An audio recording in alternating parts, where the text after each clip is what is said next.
On this week's episode of Ride the Lightning, the Tesla unofficial podcast, a picture of the Cybertruck's frame leaks, and none other than Sandy Munro has some thoughts on it. Plus, the holiday software update arrives earlier than expected for the Tesla fleet and brings with it some really fun new features.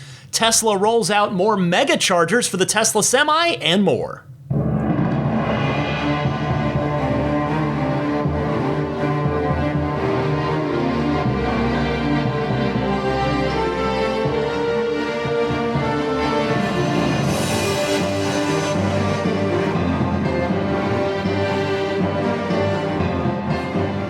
Greetings, friends. Ryan McCaffrey here with you for episode 385 of Ride the Lightning, your weekly Tesla unofficial podcast for December 18th, 2022. To my left on the couch, Daisy the Boxer, and behind me, laying on the floor, is Zelina the Future Service Dog. Well, a busy week here as we head towards the end of the year and into the massive 2023 that awaits us in the world of Tesla. First up, a quick PSA for all of you. Tesla has sweetened the deal to try and move as many cars as possible this month ahead of the December 31st end of quarter and end of year deadline.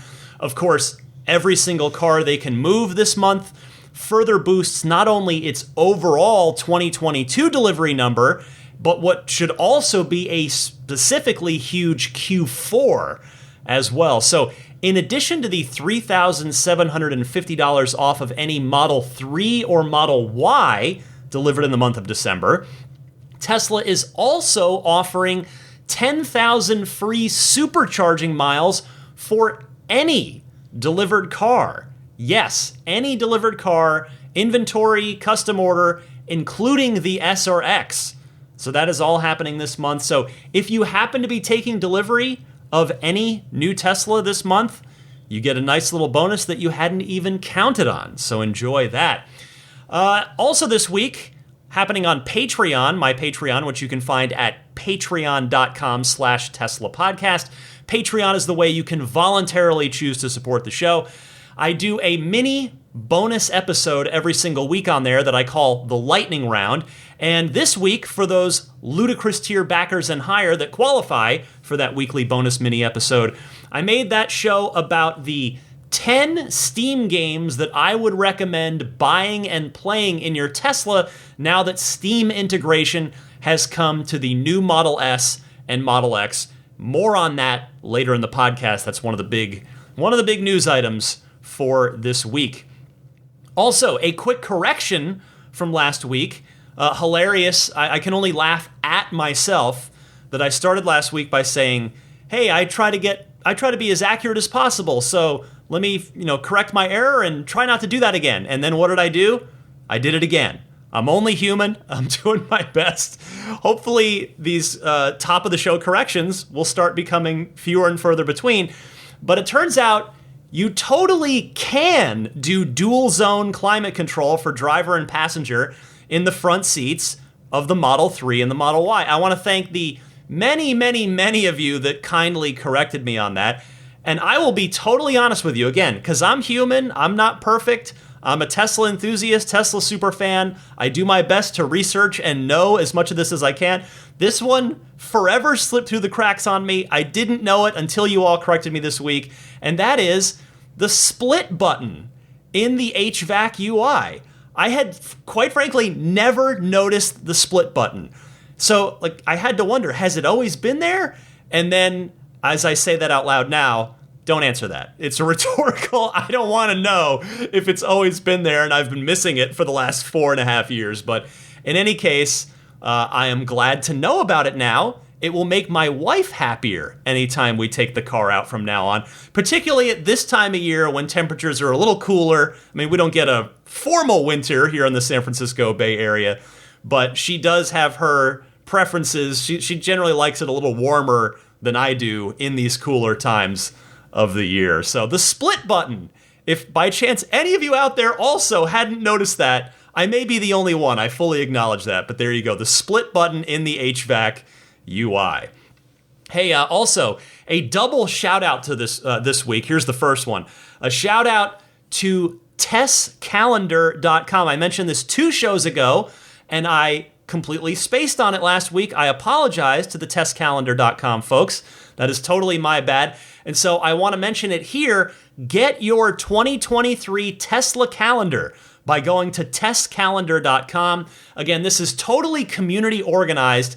They hold a 12-week photo contest every year to decide who's going to be featured on each month's page. And the reason I'm happy to mention this, by the way, it's in its 6th year, every sale helps plant up to 5 trees through the One Tree Planted Foundation. Each order also includes a free Tesla T Christmas ornament and exclusive discount codes from Test Calendar sponsors. Free shipping if you order 2 or more. Get yours at testcalendar.com. We are in that season. So this was it was a grave error on my part to accidentally forget to mention that last week. So I'll mention it one more time towards the end of the show this week. But for now, let's get started with the proper news of the week. The number one story, in my opinion, and really anytime there's any notable update on the Cybertruck, it's probably going to be the number one story because I'm super interested in the Cybertruck. I know so many of you out there have Cybertruck reservations and are very excited for that thing. So here we go. There was an endoskeleton, that's my terminology. I mean, because we always hear about the exoskeleton, the stainless steel exoskeleton. Well, the frame.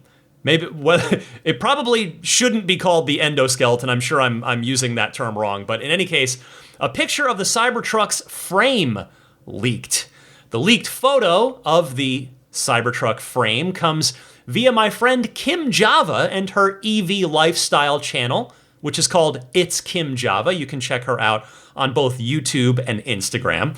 Now, the write-up on this comes courtesy of Teslarati, who writes, an image of a Cybertruck body with its apparent single-piece rear megacast was recently shared online.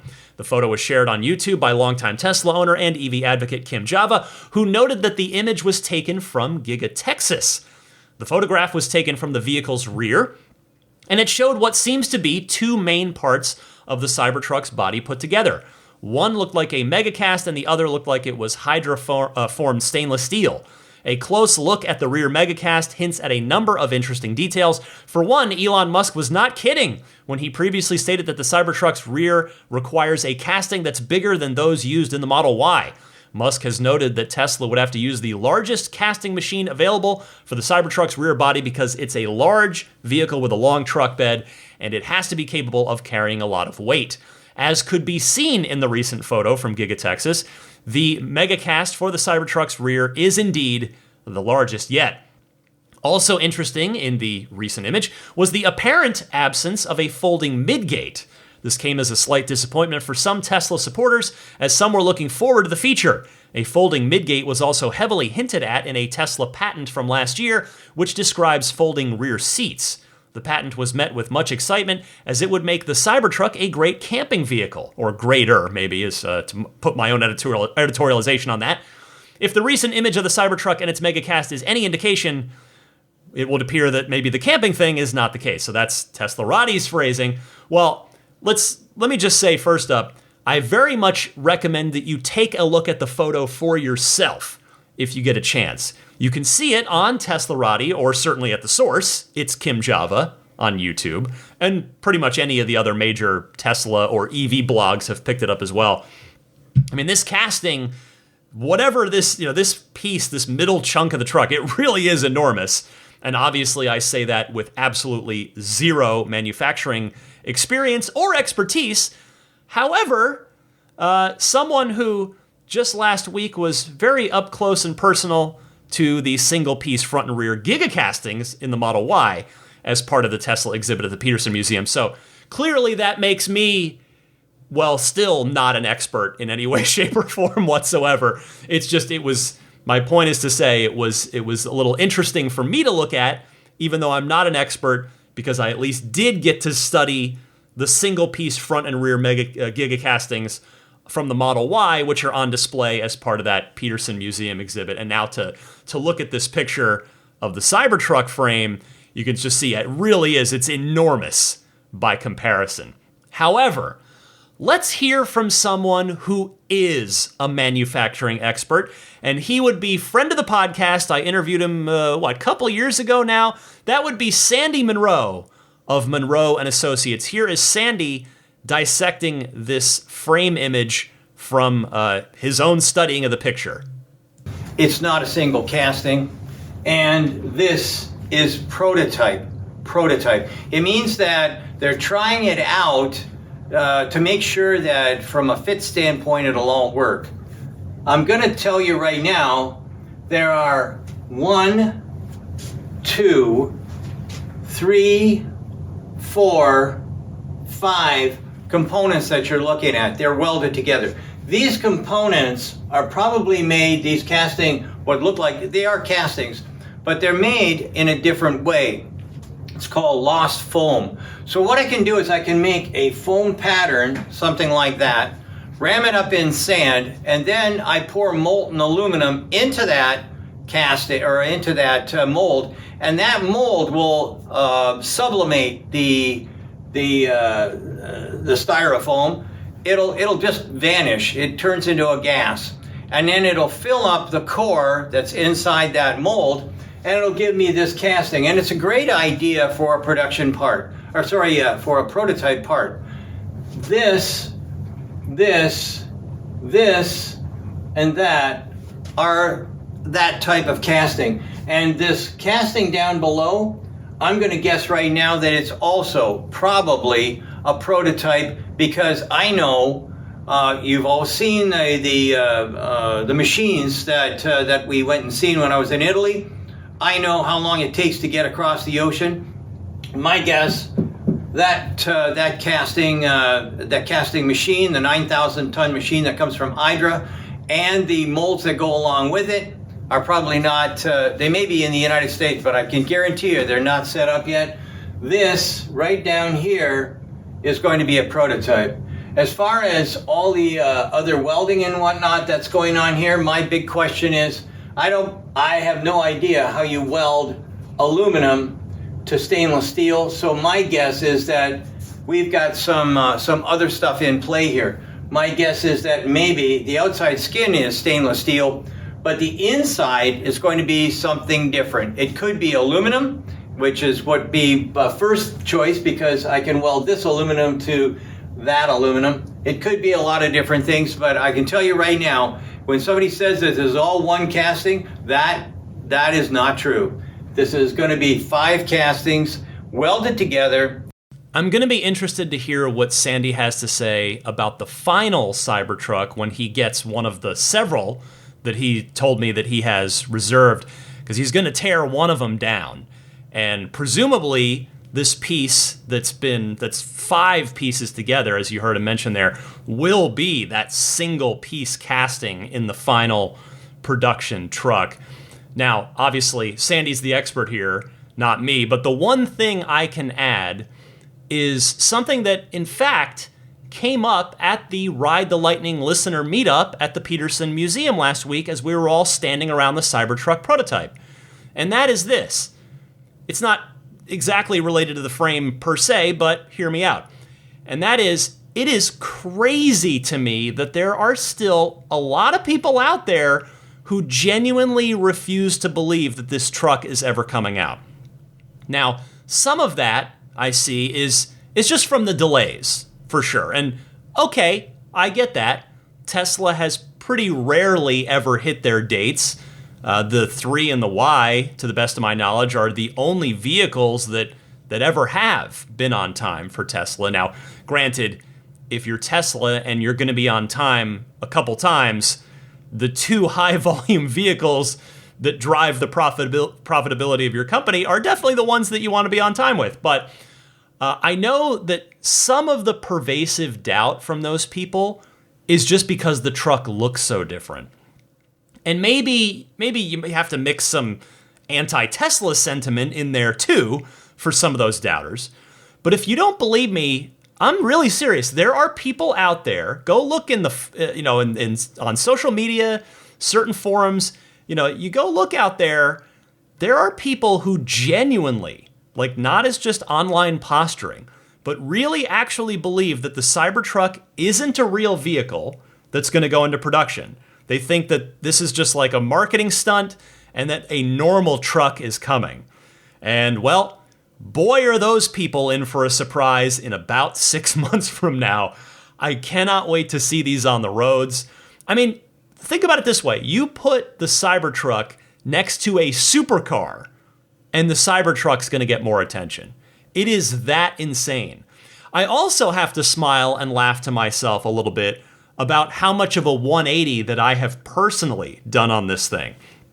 I know I'm not alone, and I've addressed that before, but if I had mic'd myself up as it rolled out on the stage in November of 2019 from me in the crowd, you probably would have heard me say something like, "Oh no," like in a genuine, concerned way, like an actual, real, emotional, "Oh no." And now look at me. I can't wait to get one now, so it's funny how that works. Anyway, stay tuned to Ride the Lightning in 2023 because there's going to be a lot of Cybertruck to talk about. Not just leading up to its launch, but well after it too. Like, for instance, there's this little nugget to consider, and maybe some of you have thought about this already, but the first Cybertrucks off the line are going to be sold for huge premiums on the gray market if those early customers decide to sell. Rivian's, for instance, the R1Ts, they were going for big premiums when those first started shipping. I don't know if they still are. I admit I haven't kept up on it.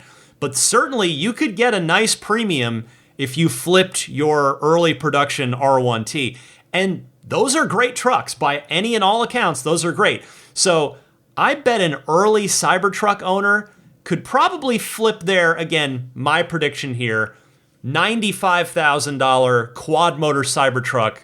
You could probably flip it for $150 easily. So this is going to be just fascinating to watch on all levels. Next up this week, the Tesla holiday software update has arrived much earlier than last year. As you recall, it was Christmas Eve when it got pushed out wide last year, and it does indeed bring a lot of goodies. So the update not only pushed out to the fleet earlier this week, but Tesla also posted a bunch of fun little videos about each of the features in this holiday update to their Twitter account. So the features are, as described by the Tesla Twitter account, view the cabin camera from the Tesla app while using dog mode or sentry mode to keep an eye on your puppy. So this, obviously, I love this. I've said it before, this is a most welcome new feature so that you can check in on your canine companion anytime. The next one, schedule your own light show on multiple vehicles simultaneously to create your own orchestra of light. So if you get together with a couple of friends who have Teslas, you can all go into the app, set the same time, lock it in, and all of your cars will start their light show at the exact same time.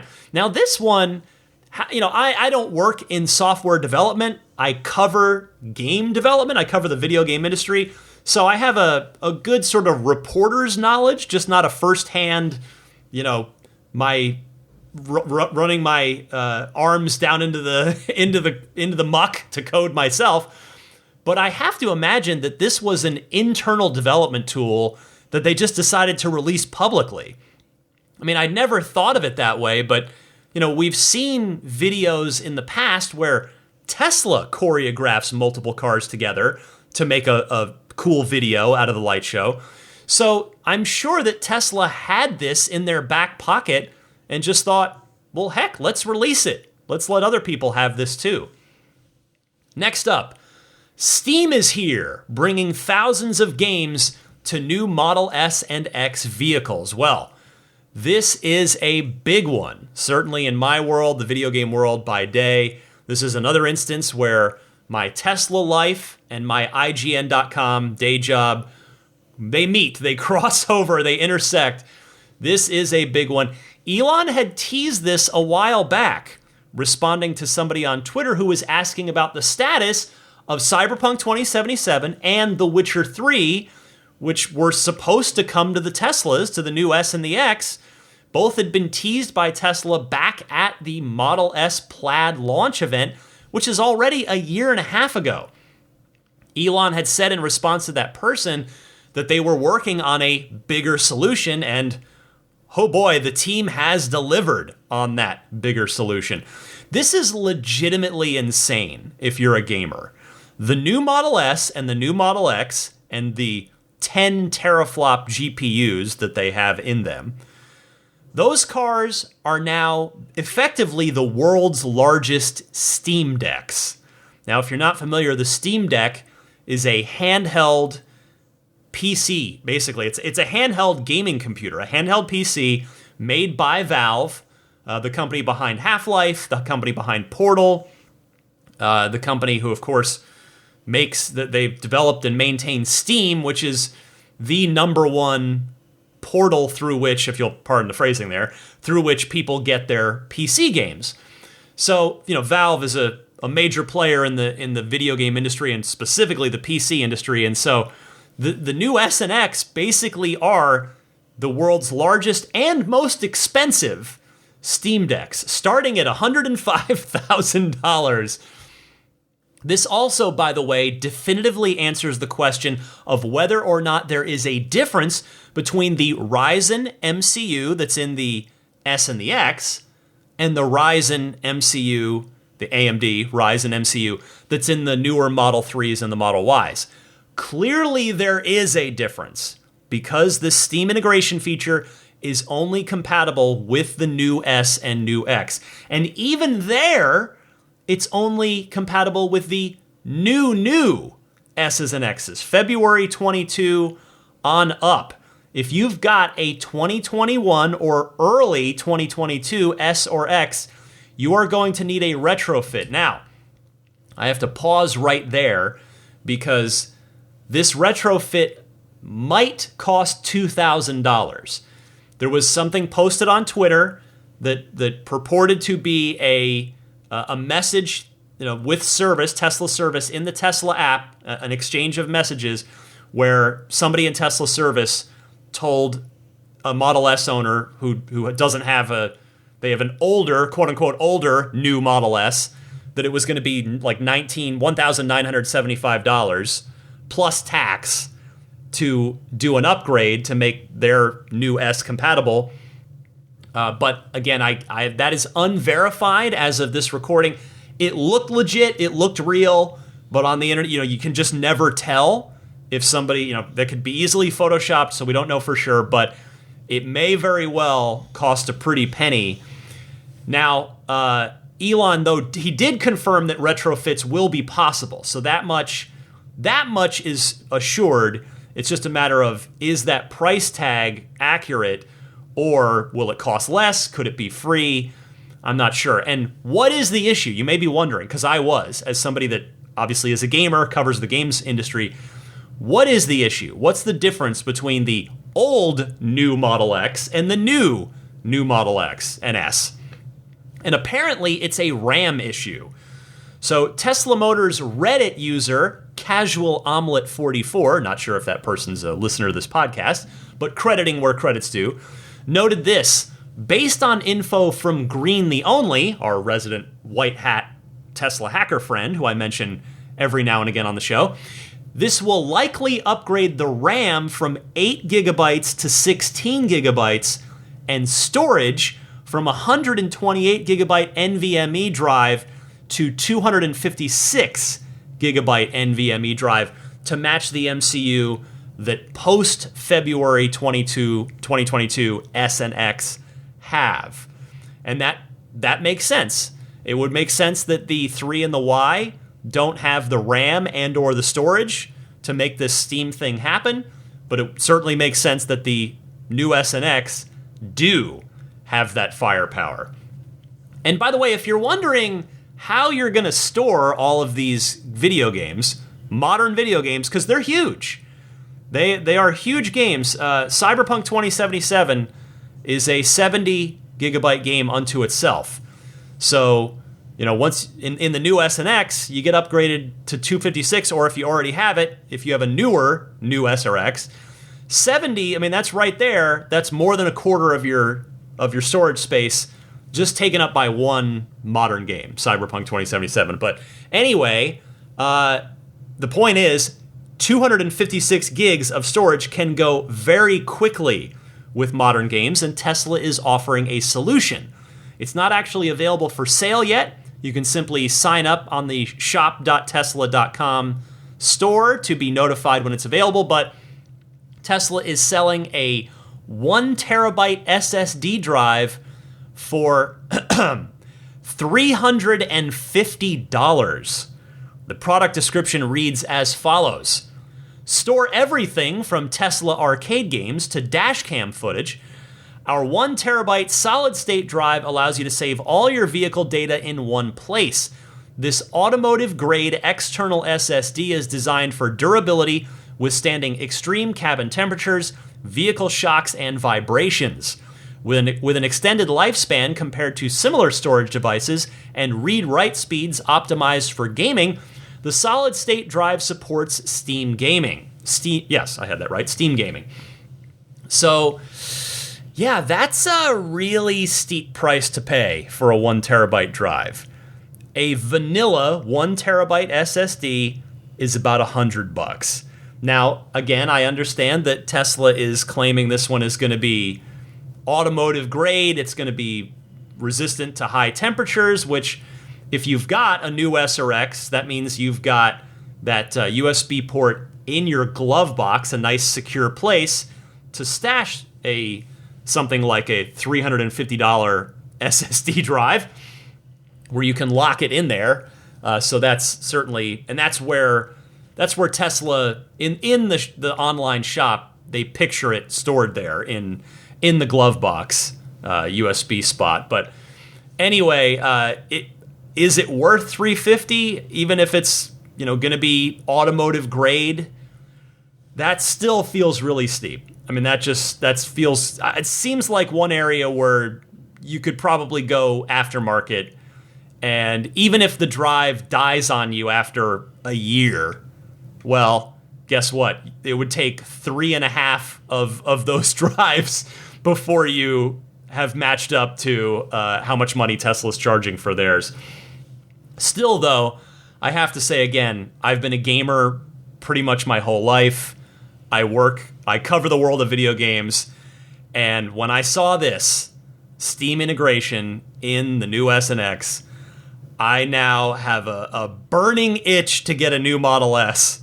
I mean, of course, I'm not doing that because it's a lot of money, but I mean, I say that jokingly, but also not. It would be really cool to have a new Model S. It was already cool, and this just makes it even more appealing, but oh well. I do expect the odds are good that the Cybertruck and the Roadster are going to have enough computational horsepower and RAM and storage space that's needed for this Steam integration. So hopefully this is something that more Tesla owners will be able to look forward to, not just S and X owners. I do get 3 and Y owners being left out of this, but hopefully not forever. If so, hopefully whenever there's an inevitable MCU upgrade again, in a few years from now maybe, on the 3 and the Y, hopefully at that point the Steam integration will make its way down to the 3 and the Y.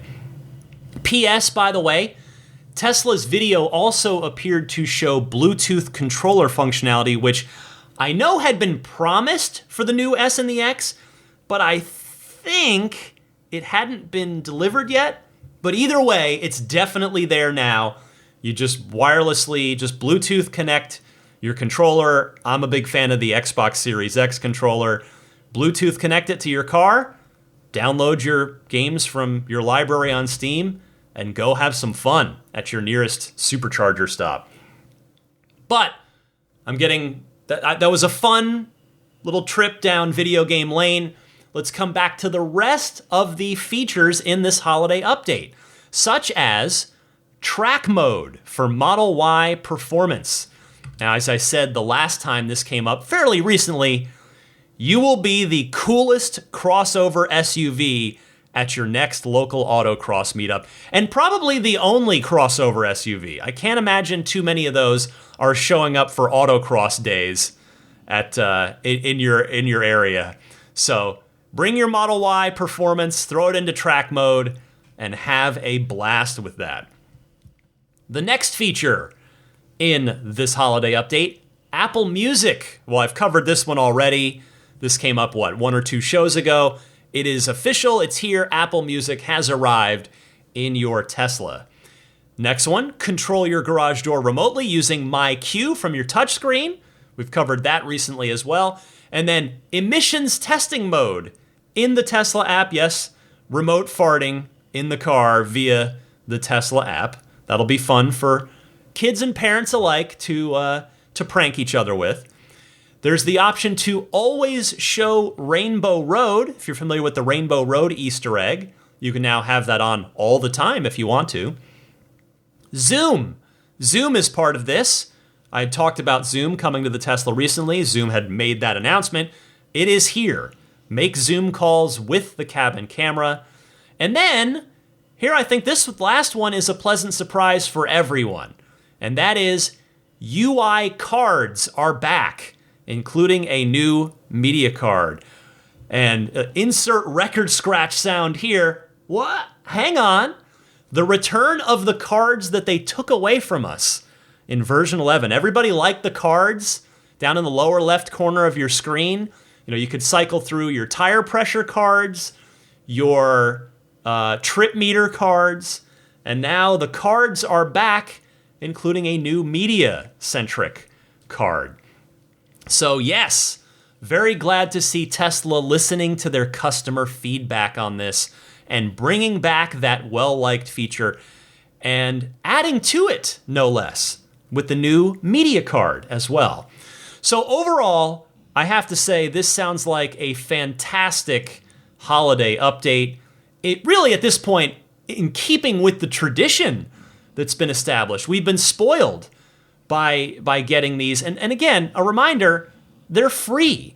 We get updates all year long for free, and we get these big virtual goodie bags of software updates for our cars for free every year, and they add new features, new fun things. It's awesome. I mean, I just love it, and I'm so grateful to the Tesla software team. It's just fantastic. And by the way, if we're really lucky, so if you're listening to this going, well, wait a minute, I haven't gotten this update yet. It probably means that, like me, you're in the FSD beta branch because we have not gotten this yet. So if we're lucky, hopefully those of us on the FSD beta branch will get this before the holidays. We've got, as I record this on Friday night, December 16th, we got 9 days to go. Elon did say next week on Twitter, and he said that this past week, so this week that you're listening to the podcast, it may arrive. Hopefully it's going to. And perhaps although he was saying that about V11, I should actually make sure I'm being clear on this. So he said that about V11. I would imagine that that's got all this holiday update, all these goodies bundled in with that version 11 update to the FSD beta branch, which of course version 11 of FSD beta will be the merging of the stacks, the city street stack merging with the highway stack, so that the city street stack is the one on the highway, which should mean, as I've said many times before, I'm looking forward to more assertive lane changes. Yes, please, and thank you. In fact, it's just augmenting this some more. Teslascope, who makes it their mission to track this stuff, tweeted, "The initial holiday update will go out to current full self-driving beta testers very soon. The autonomy team is finalizing everything as we speak. For everyone else in North America, keep an eye out soon for something." So we're there. We're very close to this. And the general production fleet, the non-FSD testers, you should all by now have that holiday update. And so I made it this subject of this week's Patreon poll. Which of these new features in the holiday update are you most excited about? That was the poll. I had 171 votes this week, and the winner with 30%, because there were a lot of choices. There were 1, 2, 3, 4, 5, 6, 7, 8, 9, 10 choices. I put on the poll everything I just listed for you. 30% of the vote went to Apple Music. So a lot of you very excited about that. 22% voted for checking the cabin camera from the Tesla app in dog mode, checking on your doggos. 20% voted the return of cards in the UI. The remaining votes, 8% for Zoom, 8% for MyQ garage door control, 4% for the remote emissions testing mode via the Tesla app, 4% for scheduling a light show, and 2% and 1% for the remaining few there. So thank you all for voting. Again, the Patreon poll goes up every Tuesday evening. You don't need to be a Patreon backer to vote in it.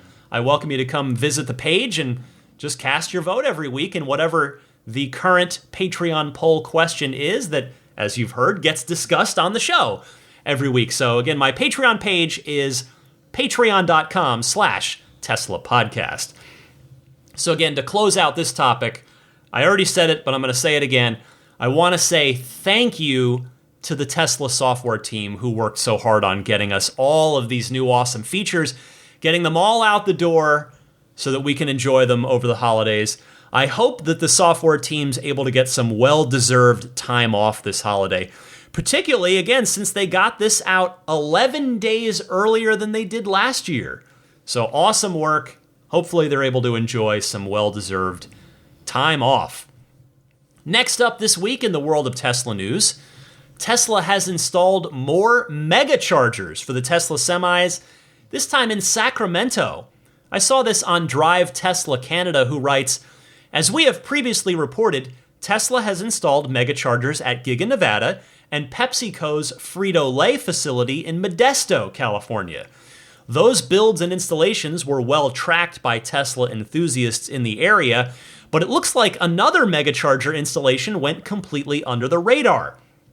Tesla has also built a 4-stall Megacharger at the PepsiCo beverages plant in Sacramento, according to photos shared with us showing 2 semi-trucks covered with the Pepsi logo that were seen parked next to the Megachargers this past week.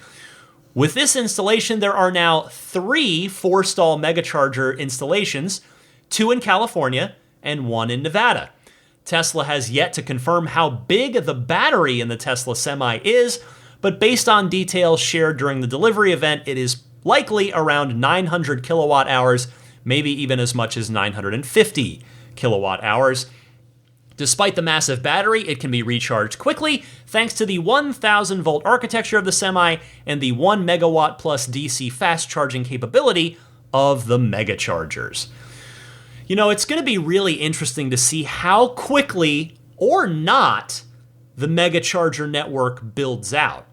Because the reality is that the Semi is not going to scale as fast as the passenger car Tesla fleet, nor is the volume going to be as high.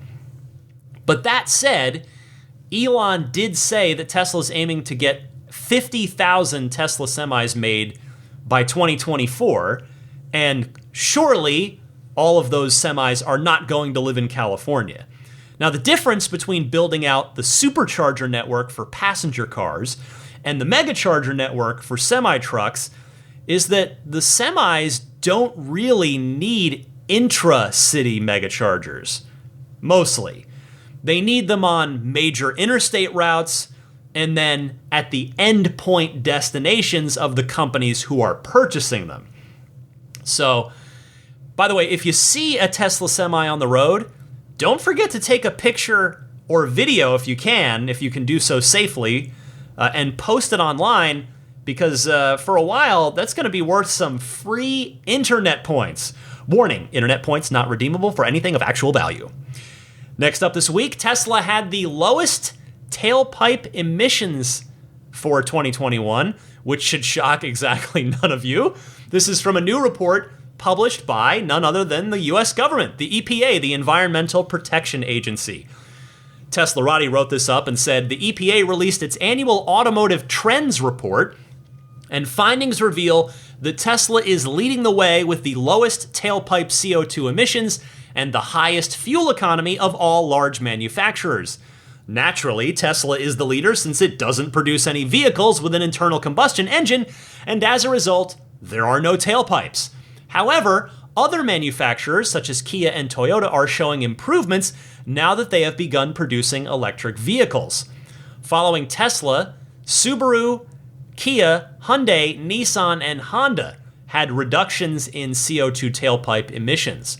Stellantis had the highest new vehicle average CO2 emissions and lowest fuel economy of the large manufacturers, according to the report. So I was taking a look at this. This is the 5th year in a row that Tesla has taken the crown for highest fuel economy, and if you're curious, understandably so, they use miles per gallon equivalent, MPGE, for the EVs. That's how they compare the EV apples to the ICE oranges on that one. Also, you've heard me say several times over the years, with no malice, it's just, I'm reporting on what I see here. I think Dodge/Chrysler, aka Stellantis, I really think they are most likely they're going to be the one of the traditional quote-unquote big three in Detroit that just doesn't survive the transition, the imminent and inevitable transition to electric vehicles. And I've said that before, and this report made me think of it because perhaps somewhat backing up my belief, the aforementioned Stellantis, parent company of Dodge and Chrysler, has had the lowest manufacturer fuel economy, in other words, their fleet-wide average, lowest manufacturer fuel economy for the past 11 years in a row. 11! Think about that. 11 years in a row. It's almost as if gas-guzzling ICE muscle cars is their entire brand identity, and they don't have a plan to go electric. And again, I say that little half joke in there, but I really do hope they figure it out. I mean, I do. I don't want to see anybody crash and burn, and I don't want to see jobs get lost.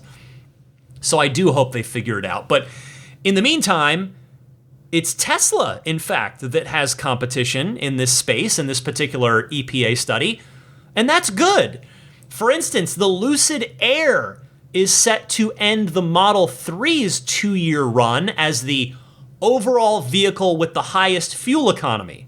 That particular distinction is going to go to the Lucid Air for 2022 after the Model 3 had it for the previous 2 years.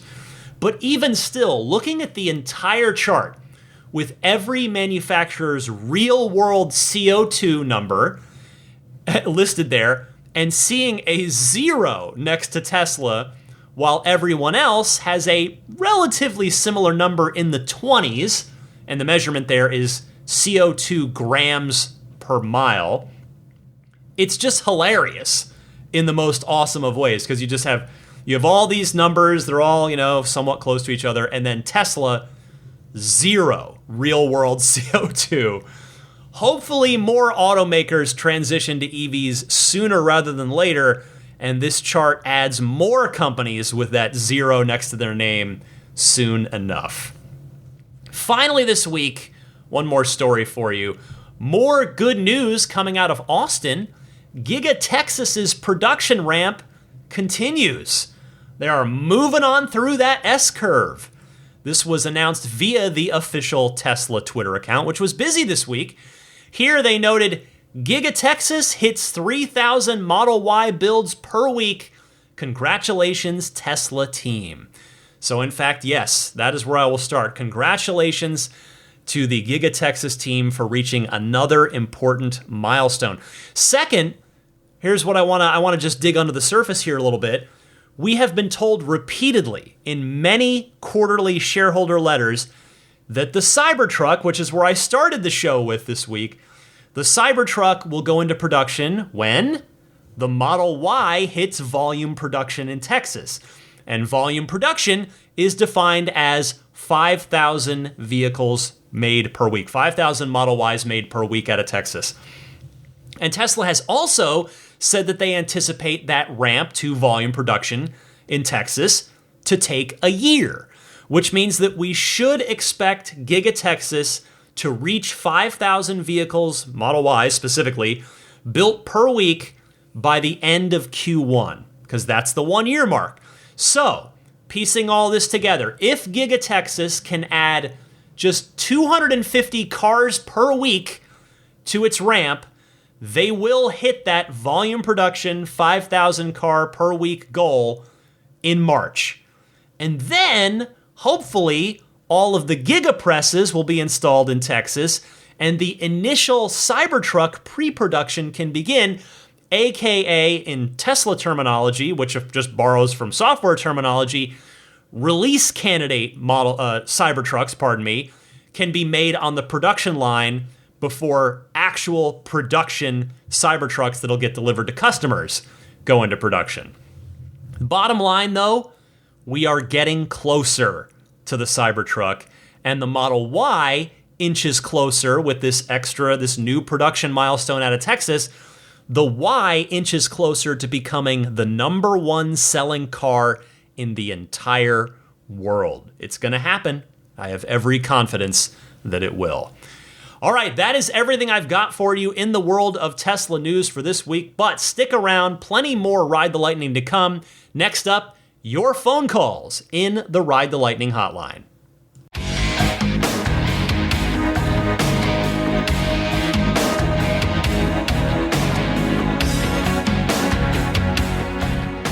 Just a couple weeks left here to get your $100 discount on your AccelerateAuto.com XCare extended warranty policy, if that is of interest to you with your Tesla. Again, the response on this has been strong. So the kind folks at Accelerate Auto have extended this all the way from, a few months ago to now just through the end of the year, which is coming right up on us. So just a quick reminder, XCare, these guys started out at Tesla.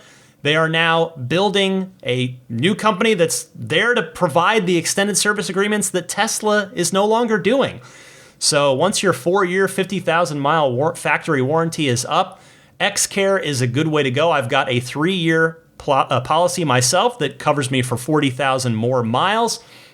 It'll cover things like door handles for older Model S's, AC and HVAC issues, onboard computer system replacements for the 3 and the Y, air suspension issues on the S and X, etc. So check them out. This whole thing is built specifically for electric vehicles. You can customize your coverage for up to 10 years and up to 175,000 miles with as little as a $100 deductible. They also offer leasing for customers and businesses. And even at the end of their leases, you have the option to buy the car if you want to, which Tesla doesn't allow you to do if you lease directly through them. So learn more and find the right extended warranty plan for you and your Tesla at accelerateauto.com/xcare. That's XCELERATEAUTO.com/XCARE. And again, don't forget that discount code LIGHTNING for $100 off your purchase. Now it is time for a few phone calls in the Ride the Lightning hotline. I appreciate everybody continuing to call in and bring good stuff to the table here. It's your chance to be featured on the podcast, be part of the conversation here in the Tesla community. If you've got a question, comment, or discussion topic for the podcast, you can call in one of two easy ways. Either use your smartphone's built-in voice recording software, record your question. Please try to keep it to 90 seconds or less so that I can get to as many people each week as possible. And then email that file to me at teslapodcast@gmail.com. Or you can take that same 90-second or less call and actually just leave a message anytime you want, toll free. It's a 24/7 deal. Just dial 1-888-989-8752. Again, that's 1-888-989-TSLA. And if you know someone special with an upcoming birthday, anniversary, graduation, or some other special occasion, you can give them a unique gift of recorded voices from friends and family telling them why they are special. The recordings can be podcasted or put onto a keepsake Visit lifeonrecord.com to learn more. Here's John from Atlanta to get us going. Hi, Ryan. This is John from Atlanta, calling in with a few software updates that Tesla kind of hid in their latest release, which was 10.69.3.1. The first is under pedals and steering. We now have the option to apply the brakes when regenerative braking is limited. So this will automatically apply the brakes to try to mimic that same feeling we get if we charge to like 90 or 100%. And we notice that the car does not brake as fast as it would normally under regenerative braking. So now the car will apply those brakes automatically to try to keep that braking feeling as smooth as possible, which is kind of neat.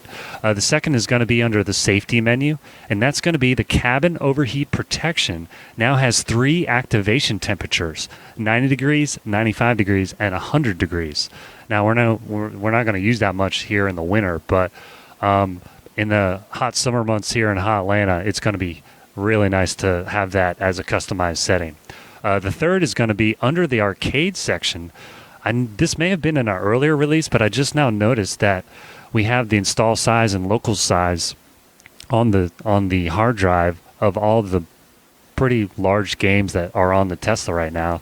The little small arcade games are not going to have a size, but the larger ones like Cuphead and Stardew Valley, which are at 1.1 gigabyte, have that size there. And there's also a blue uninstall option that you can uninstall the game, which is probably for future updates when we might have larger games that we might not have the size for in some of the older vehicles. So I just thought those 3 updates were kind of really cool to look at. They're not in the release notes, so having those realized and see that is really cool, and I wanted to share that with everybody. So keep up the good podcast, and I'll talk to you later. John, excellent call here. Thank you very much for your contribution. These are indeed hidden gems. I like these. All 3 are useful in their own way. With regard to that final one in particular about the uninstall option for games, you are exactly correct. Larger games have arrived, as I was talking about with the Steam integration earlier in this episode.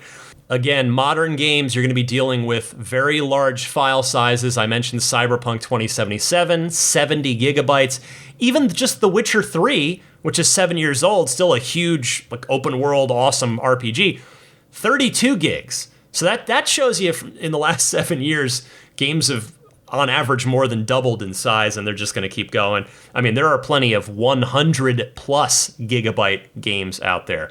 Anyway, John, gotta love these extra updates that are basically bonus features when they're not even listed in the release notes. So thank you again for calling in with this one. Next is Charles from Northern Virginia. Hey, Ryan, this is Charles from Northern Virginia. Continue to enjoy the podcast, thanks. I wanted to make 2 comments regarding your latest show.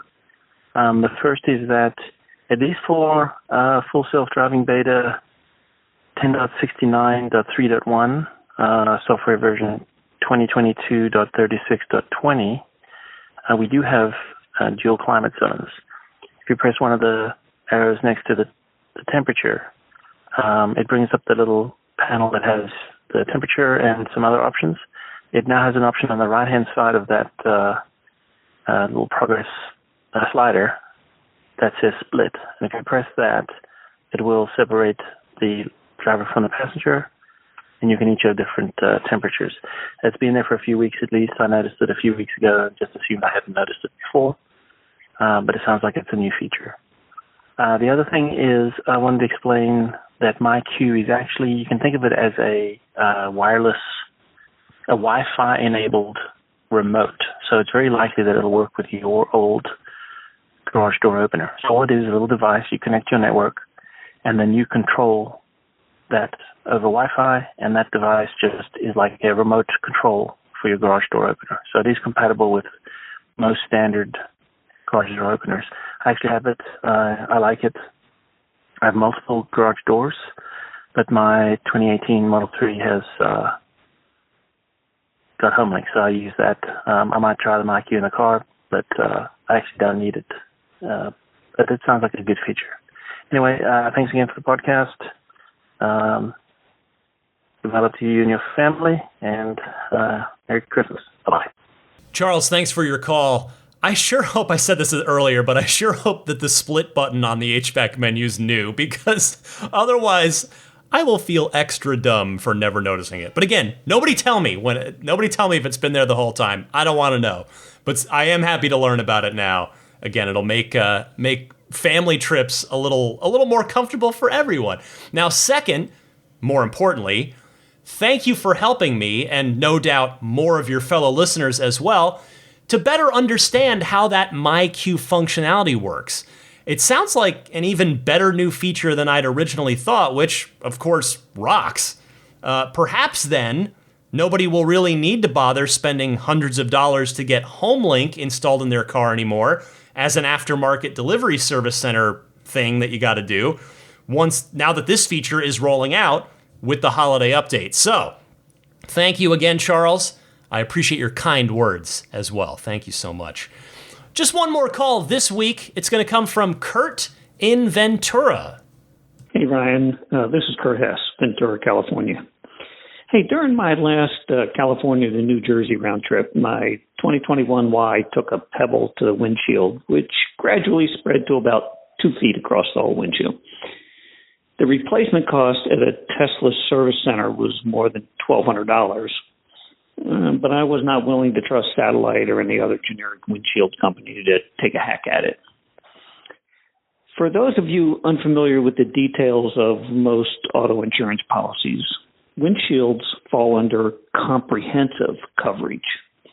Most people set the deductible on their comprehensive to the same amount as their collision, $500 usually, or sometimes more. But at very low cost, an effective alternative is actually a zero deductible, which only costs about, $50, $75, maybe $100 a year more than a $500 deductible. So, yes, my Insurance USAA paid the entire $1,262 bill to have that windshield replaced by Tesla. No deductible, no problem. So listeners might want to check their policy to see if they can protect themselves against one of those $1,200 bills. Hey, man, thanks again for this superb podcast. I look forward to it every Friday. Thanks, Ryan. Thank you very much for that constructive suggestion, Kurt. I went through this recently after my last windshield crack not too long ago, and a friend, James from the Bay Area, suggested I do exactly as you mentioned. I went ahead and took him up on that, and I ended up lowering my deductible there from $500 to $100. I went with $100, and the difference was something like $5 a month. Well worth it, in my opinion, and I agree that it's worth looking into for everybody. I appreciate your call, and by the way, Kurt, it was so wonderful to meet you in person at the Peterson Museum last week. That's all I've got time for with regard to the phone calls this week, but keep them coming. I'll get to more phone calls next week, I promise you that. I gave you the call-in instructions at the top of the segment. You can also refer to the episode description, the show notes, the episode notes there, if you want that call-in information as well. So, stick with me. I've got more Ride the Lightning coming at you here in just a minute. This is Steve Downs, the voice of Master Chief, Sierra 117. You're listening to Ride the Lightning, the Tesla unofficial podcast. You know, that Cybertruck looks a lot like a warthog, doesn't it? Master Chief, out. One more time on the Tesla calendar. Get your 2023 Tesla calendar by going to tesscalendar.com. That's TESCALENDAR.com. Community organized 12-week photo contest every year decides who's going to be featured on each month's page. It's in year 6, and each sale helps to plant up to 5 trees through the One Tree Planted Foundation. There's a free Christmas ornament with an order. It's also got discount codes in there from Test Calendar sponsors. Free shipping if you order 2 or more. Get yours at tesscalendar.com. Spirit of Adventure Time, aka What's Going On with Me and My Car. I am very looking forward to washing my car this weekend after we've had quite a bit of rain here over the past couple of weeks, but the forecast is looking good for the next week to 10 days, so I've got a lot of grime to clean off the car, and I'm just looking forward to getting it looking nice again. And then inside the house, Zelina, who, I don't know if that came through the mic, she is currently scratching away at a little screen that's protecting one of my shelves and the contents behind it. She's woken up here. There she is. Hello. She finally had her first accident-free day yesterday after 5 weeks of having her. And as of now, we're almost to 2 days in a row. We'll see if we make it through the rest of tonight. I am so hoping that she's finally got it. She's finally flipped that switch, because so far we have gone through 2 bottles of Nature's Miracle and many more rolls of paper towels at this point. Oh my goodness, she's been so good picking up everything else, but the potty training's been a bit slower going. So cross your fingers for me. Hopefully we are out of the woods on the potty training. Hey, quickly, I'm going to give you an entertainment recommendation. It's a video game this week, and this one is very much not family friendly. So this is adults only on this one, but the game is called High on Life. It just came out this week. It's a first-person shooter for Xbox or PC, and it's from a game studio that was started by Justin Roiland, the co-creator of Rick and Morty and also Solar Opposites. I'm a big Rick and Morty fan. I personally gel with Roiland's sense of humor. I laugh at his stuff, and this game is hilarious. I think it's also just a very good first-person shooter. If it were just funny, but it were a terrible game, it really wouldn't stand up for very long. But it is. It's a very good game. IGN just gave it an 8 out of 10, and I definitely recommend it. It is, a comedy video game is very rare, presumably because it's just comedy in general is hard, and making comedy interactive in a video game is even trickier. But this game is really funny. It's probably the funniest game I've played since South Park: The Stick of Truth, which is an RPG that I adore from several years ago. But anyway, check it out if you are so inclined. The new first-person shooter from Justin Roiland, High on Life on Xbox as well as PC. Time for a pro tip of the week, and it comes from Terry in Portland, Oregon. Speaking of gaming, it's a little Twitch tip. Hey Ryan, it's Terry from Portland, Oregon. Just had a pro tip for anybody who has subscriptions on Twitch and want to take advantage of not sitting through ads while watching streams in their Tesla. If you do a Google search for twitch.tv login, one of the first results will be for your Twitch account. And when you click on that, it'll kick open the native Twitch app in your Tesla theater, of which then you'll be able to log in and have your subscriptions all right there and not have to sit through any ads. I find it kind of silly that Tesla doesn't have the capability to log in through the native application, but hopefully that workaround will be useful to anybody who wishes to take advantage of it. Thanks for all you do, and look forward to hearing your next podcast. Thank you. Excellent pro tip, Terry. I agree with you completely that it's a workaround that shouldn't be necessary at all, but for the time being at least, I am glad that you found this and verified that it works and decided to share it with me and everybody else. Thank you for your call, and if anybody else out there has a pro tip of the week, feel free to call in and share it. I'd love to hear it, and your fellow owners and enthusiasts probably would as well. You can send those calls in the same way that you send in the regular Ride the Lightning hotline calls. Before I go, let me mention some friends of the podcast, starting with abstractocean.com. They've got that 15% discount that's been running for quite a while, which is so generous. For specifically for Ride the Lightning listeners, the code is RTL Podcast, all one word, and that code will get you 15% off of your first order. So whether you're shopping for one of their 4th generation tempered glass screen protectors for your SX3 or Y, that features antimicrobial coating and aluminosilicate glass, which is the same stuff that Corning uses for Gorilla Glass. Whether you're doing that, whether you're getting any of their cool lighting kits, there's just a million things there. Go take a look, abstractocean.com. You can sort by car, by which accessories are available for which car. Again, pile it all in there. Use that coupon code RTL Podcast at checkout to get 15% off of your first order. How about the snap plate? Everyamp.com/RTL, the unintrusive front license plate bracket that snaps on and off in seconds for your S, X, 3, or Y. It's grill safe, paint safe, radiator safe, autopilot safe. Nice, clean, minimalist design, blends really nicely with the Tesla front end when it's installed, and it leaves no unsightly hardware behind when it's removed. They also sent me a note, the snap plate folks at everyamp.com/RTL, that they now have a snap plate for the Polestar 2, as well as for the Rivian R1T as well, which is pretty cool. That's, the Rivian, and then they say we'll likely get the Chevy Bolt EUV out next, so that's coming soon as well. If you have one of those vehicles as a second car, perhaps, or just, another car in addition to your Tesla. BudgetSafeSolar.com.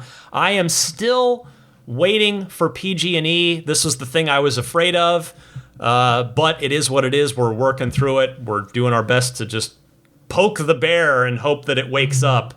But the new message this week that I wanted to add on, the Budget Safe Solar folks sent this to me. This is like actually lame if you're in California. The California Public Utility Commission approved NEM 3.0, making batteries a necessity. And as goes California, generally so goes the country. So if you have solar or are considering solar, let Budget Safe Solar add energy storage to your system. I mean, the other thing they're doing here in California is drastically lowering by 75%, lowering the credit that you get back if you overproduce with your solar system, as mine will in the summer, and it will underproduce in the winter, and the math is that it will even out. Well, they're now slashing the credit you get for that overproduction by a lot. But if you have your system installed by April sometime in April here in California, you're grandfathered in on the previous one. So I looks like I timed this thing just right, because I did not see this coming, and it's terrible, and I very much disagree with it because we should be encouraging solar usage. I would think this is clearly a utility company-driven initiative that has somehow been passed by the California Public Utility Commission. But anyway, that's neither here nor there. BudgetSafeSolar.com. Take a look at them. You're going to take a look at Tesla Solar as well. But if Tesla Solar doesn't work out for you for whatever reason, BudgetSafeSolar.com. They will custom design a system for you as they did for me. And hopefully they'll work out well with you. And again, they're doing energy storage as part of their services as well now, too. Meanwhile, Immaculate Reflections, IRDetailing.com. If you and your car are going to be in the greater San Francisco Bay Area, treat your car to a spa day at Immaculate Reflections. Whether you want to do paint correction, paint protection film on some or all of the car, or ceramic coating, or some combination of those, I guarantee you're going to get treated great and your car is going to look better than it ever has when Immaculate Reflections gets done with it. Reach out to Jeff, the owner, via the website, irdetailing.com. Mention that you're a Ride the Lightning listener, and there'll be a nice little discount waiting for you if you book work with him. How about puretesla.com/RTL, your one-stop shop for your dash cam and Sentry mode needs. If $350 sounds like a bit of a steep ask for that SSD drive that Tesla's selling, what about $49 shipped for free for that 128 gigabyte pure Tesla drive? Now, in fairness, this is not an SSD drive. It is a micro SD drive. this isn't really designed for gaming. We'll see if Pure Tesla comes up with a more gaming-centric solution for that new Model S and Model X. But if you just don't want to pay $350, or you don't care about gaming, or you have a 3 and a Y and aren't going to be able to do the Steam gaming in your Tesla, I highly recommend Pure Tesla and their 128 gigabyte kit, which is just $49. There's also a $69 kit, which will bump you up to 256 gigs. They do also sell a nice low-profile, slim wireless game controller kit as well, if that's of interest. So again, check them out, puretesla.com/RTL. Finally, the Patreon. I mentioned this at the top, but again, Patreon, that is the way that you can choose to support the podcast if you feel so inclined. I hope at some point in time, whether it's here at the end of 2022, you've been listening all year, enjoying the show, whether it's now, whether it's going to be start of 2023, hopefully there will come a point where you will say, you know what, Ryan, yes, you have earned my support. I'm going to back you on Patreon. You can do that on my Patreon page, found at patreon.com/Tesla Podcast. Patreon spelled Patreon. The support tiers start at just $5 a month, or $57 for the year, because you get a 5% discount if you do the annual pledge. And that $5 a month tier gets you early access to each week's show, and you can rest easy every night. No, I'm kidding. You can feel good, seriously, knowing that you're supporting my efforts and making my life better, my family's life better with your pledge. So there's that. And then the $10 tier, that's the one I've really tried to zero in on as hopefully the one that a lot of people want to go for. You get the early access, and you get that weekly bonus mini episode, the lightning round episode, which you heard me talk about at the top of the show, talking Steam games on this one for this past week. Anyway, patreon.com/Tesla Podcast. You can see all the information, all the various support tiers, and all the perks, the stacking perks. The higher you go on those tiers, the more stuff you get. You can follow/subscribe to this podcast for free on any of the major podcast services. The big ones are Apple Podcasts, Google Podcasts, Stitcher, TuneIn, and Spotify. Those two are available natively in your Tesla. And then I'm also on YouTube in audio-only form. Just search Ride the Lightning Tesla on YouTube. You should find my channel easily that way. You can subscribe to it if you just prefer to listen with a browser tab open and via my YouTube channel there. My email address, if you ever want to reach out, is teslapodcast@gmail.com. Social media-wise, I'm on Twitter and Instagram. Same handle on both. It's DMC_Ryan. And I think that brings me to the end of the podcast, other than saying hello and thank you to the highest level Patreon backers. I will start with the Maximum Plaid crew. They are Jonathan Wales, Cameron Clark, Daniel Grummer, Seth Capello, Nick and Tony, the Galpin family, Ryan from Las Vegas, Darren Nickel, Kaz Barnes, Ulrich Lassa, Brett Libano, Patrick Wisniewski, Gil Cabrera, Watley, Eric Brown, Mark Eversole, Todd Badger, Joe Edgel, Kevin Yank, the Tesla Owners Club of San Joaquin Valley, Michael Williams, Will Stedman, Mait Suaru, Derek Nesselrote, Justin Perez, Jeremy Harris, Chris Beach, Tom Mills, Alex Brem, Tyler Smith, Corey O'Donnell, Matthew Graham Dronberger, Scott Gillis, Aaron, John Cody, Andre Kent, Joel Sapp, Kim Bay, Paul Casarino, Richard Corley, Chris Osborne, KB, We Drive Tesla EV Luxury Car Rental in Oahu, HaloBengals.com, Chris Pratt, Ken Epstein, Doug Carey, and James Gregory. And another big thanks goes out to the Grandfathered in Plaid crew. The Plaid level is no more, but these kind folks continue to pledge at that tier, so I am more than happy to keep giving them the benefits that they have been promised They are George Cassiopo, David Brander, Logan Willis, Jason Chalukas, Tim Hyde, Peter Chalet, Eric Randolph, Dory and Steve Guberman, the Tesla owners of Taiwan, Ron Lee, Charlie Gillespie, David Perella, Dennis Peak, Jeff Angwin, Chase Cabanillas, the Lydia family, Aaron Altschul, Jared Brown, Jerome Strack, Jamie Dalton, the Tesla Owners East Bay Club, Mike and Barbara from Louisville, David J. Howes, Travis Krenzel, Matt Nixon, the Tesla Owners Club of Wisconsin, Jonathan Zalesny, Ish, Not Elon Musk, T. Kirk Lowry, Peter, and the Bear Boys of Colorado. And finally, the Roadster in Space tier backers. Thank you so much to Pete White, Lyle Austin, Steve Radspinner, Fernando Cordero, Lawton from Chicago, Sean Neidig, Neil Weaver, Jackson Wallace, Rolf and Jennifer Evers, Howard Anthony Smith, Victoria Iacovetto, Tesla Hitchhiker 42, and Kara Weston. Thanks to all of you who are kind enough to support my efforts on Patreon. It does go a long way in helping out me and my family. I can tell you, Daisy is about to have a minor surgery. She's got a growth. Did I already say this last week? I guess I'll just. She's got a growth. Got to get it taken off, and that's scheduled for the very beginning of the new year.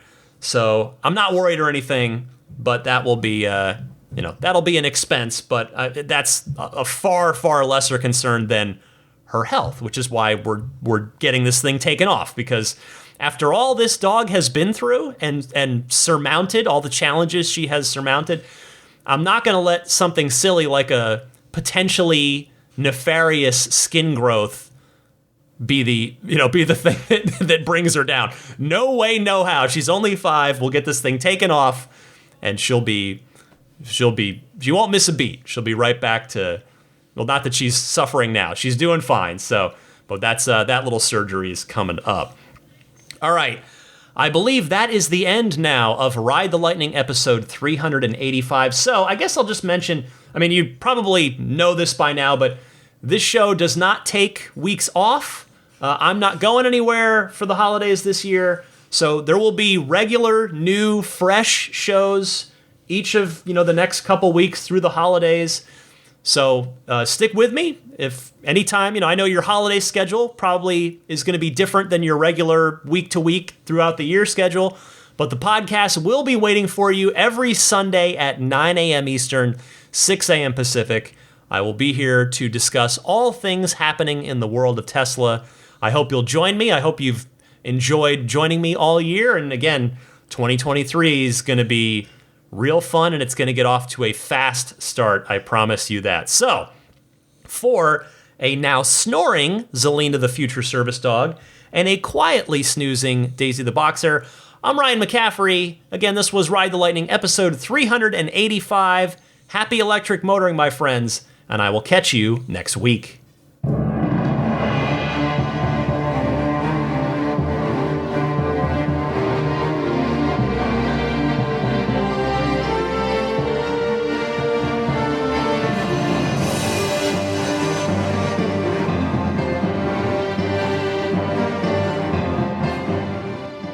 I mean, I think a Tesla is the most fun thing you could possibly buy ever.